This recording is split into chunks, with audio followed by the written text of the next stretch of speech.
Hi team, and welcome to Jason's Tri Life. Today, as you can see, we've got a Zwift race. So Triathlon New Zealand have put on a Zwift racing series. There's 6 races over the next 6 weeks, I think, whilst everyone here in New Zealand's in lockdown. And this is the first one, a super fast, super short crit race. I think it's about a 16k race, 8 laps of a 1.9-ish k circuit. And man, it was hard. You can see here already, like, pushing pretty hard just to stay in the bunch right at the start, over 400 watts, and the heart rate's getting up pretty quick. So this is just to stay in the group. And this group is absolutely stacked. So pretty much all of New Zealand's top triathletes from sprint distance through to the Ironman distance are in this race, as well as a significant bunch of New Zealand's top cyclists as well. So honourable mention to Ella Harris, who is the best, one of the best, if not the best, New Zealand female cyclist at the moment. Races for the Kenyan SRAM women's team based over in Spain. She's obviously in New Zealand currently, but she's in this race. And then the triathletes in here is insane. So we have Ryan Sissons, obviously one of New Zealand's top kind of Olympic distance and sprint distance triathletes. Hayden Wild, I think Taylor Reid's in here. Who else? You see Hayden Ralston there.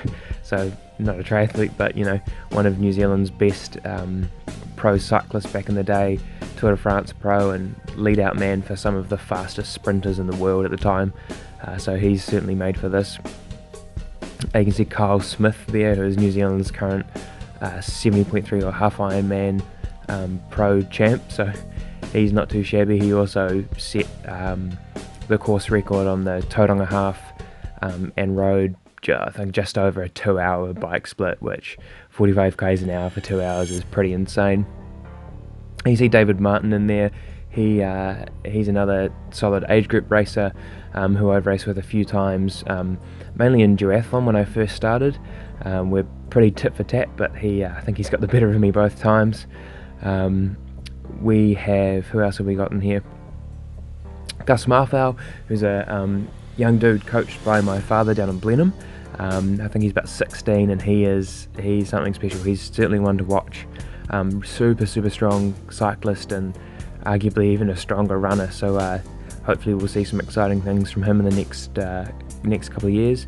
See Hayden Wild there, arguably New Zealand's top male sprint and Olympic distance triathlete currently. He's pretty insane, and I think he's the current 3,000 metre New Zealand champ, which is pretty nuts as well, and he can certainly hold himself on the bike, as you can see here.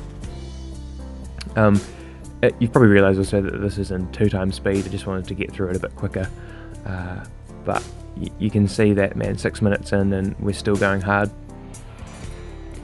If you're not used to Zwift, and you see these little things popping up above people, those are the power-ups. It's like a gamified mod.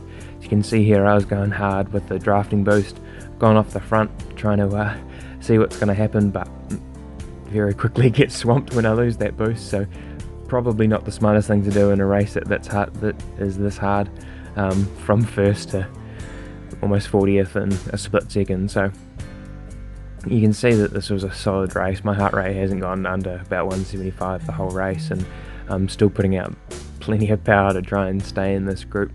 And in these crit races, when the speed is touching 50 k's an hour average, you really just need to stay in the group. It's pretty stupid to do what I just did before and try to go off the front, because the pace is so relentless that if you let up, you're just going to get swamped by everybody else, and you're going to burn your matches too fast. So after that, I just try and sit in the bunch and try to hold on for as long as I can, because this pace is relentless. Obviously, being a half Ironman athlete at the moment, I haven't done a lot of short racing or training for this kind of racing, so this was keeping me pretty honest, but certainly good fun to do, and certainly a bloody good workout, even though it was only short. So you can see here the speeds are insane, and still have to put a fair bit of power just to kind of stay in the group. I think this front group now is we've kind of shelled a few people already, and there's about 35 in the group, so I'm kind of sitting near the back, literally just trying to hold on. The course is a pretty tight course, which does have some kind of effects, not as much as it would in real life on Zwift, but it does have a few. But the main little bit is a short sharp climb halfway through the laps, and you can see a lot of people that they'll end up using one of the boosts. Here we go, that little feather icon, and that just kind of makes their watts per kilo a bit nicer, so they can go up those little climbs a bit easier. I didn't get one in the whole race, which doesn't make life very easy. I had a couple of drafting boosts and a aero boost that I probably used at pretty foolish times, but I think this is my third Zwift race, so I'm still pretty fresh to it all. But this is certainly a good way to learn. Just chuck yourself in the deep end and see what happens. So we're over halfway through here. I think this is coming up to the 6th lap, so we've got 3 laps to go, and you can just see that like the whole time this pace has not dropped. Using a drafting boost again here, I end up near the front, not going too hard, just trying to keep the power down and try and hold that spot. But as soon as my drafting boost finishes, look at that, getting shoved to the back of the group pretty quickly. So certainly a race that keeps you honest. So kind of from here it's just staying in the group and trying to conserve energy. I'm certainly not a sprinter, so if I was to go, I'd need to go reasonably early to try and stay away from everyone, but at this point I'm just struggling to stay on the back. Here you go, you can see the distance is starting to happen. I think the guy in front of me loses the wheel of the group, and from there, or maybe it's just me, it gets pretty hard. Yeah, no, that looks like our day done.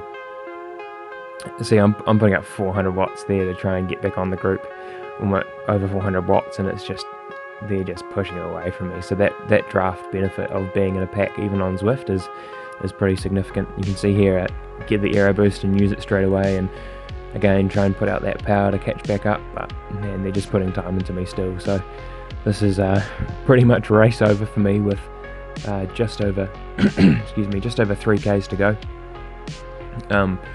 I kind of still wanted to keep it an honest workout, so you can see I'm still putting out the power but not going completely nuts, and kind of laxing off a little bit when I can. So with 3Ks to go, it's not too much pain to endure anymore here. Another about 5 minutes of racing, I think. I'm just trying to keep it honest. Obviously it's a bit of it's a race series, so the finishing position in this race could still be significant for later races, depending on how everyone else goes in future races and whatnot. So trying to keep it reasonably honest and seeing what happens. So as you'll see shortly, with about 1,500 meters to go, I think I decided to have a bit of a crack to see what I could do for 1,500 meters, which is actually still, I don't know, 3 minutes worth of racing at least, and it doesn't go particularly well for me. So just under 2Ks to go there into the final lap. At this point I didn't even realise that I had the drafting boost or the aero boost there, and it was pretty redundant at this point, so I was just kind of conserving my energy for trying that little 1,500 meters to go. And as you can see, we start here and the power's up and over 600 watts, trying to, well, only briefly over 600 watts, because man, I was pretty wrecked already here. You can see the heart rates getting up, and man, for me 180 beats per minute is pretty high. I have a pretty low max heart rate, so getting into those 180s is a pretty solid effort. You can see it only lasted about 300 meters, so I was like, right, let's just try to chill back and see what I can do for the last 500 meters. And it's always good to try and keep these races honest and get these efforts in, because at the end of the day it's a race, but it's also awesome bit of training. So here we come with 500 meters to go, and I start putting down the power again, and it's hurting at this point. It's pretty rough. to be putting out that kind of power, and the heart rate starting to spike. And I think with about 100 meters to go, I just had it, and yeah, so I stop here and just chill. So end of the race, and I think I finished in 31st place, put out 346 watts average for just under 20 minutes, 4.7 watts per kilogram. Going up the top there, Jay Green, I don't actually know who that is, but Hugo Jones, a cyclist down in Christchurch, and Sam Lindsay as well. Pretty solid effort for them to finish, and those putting out a significant amount of power.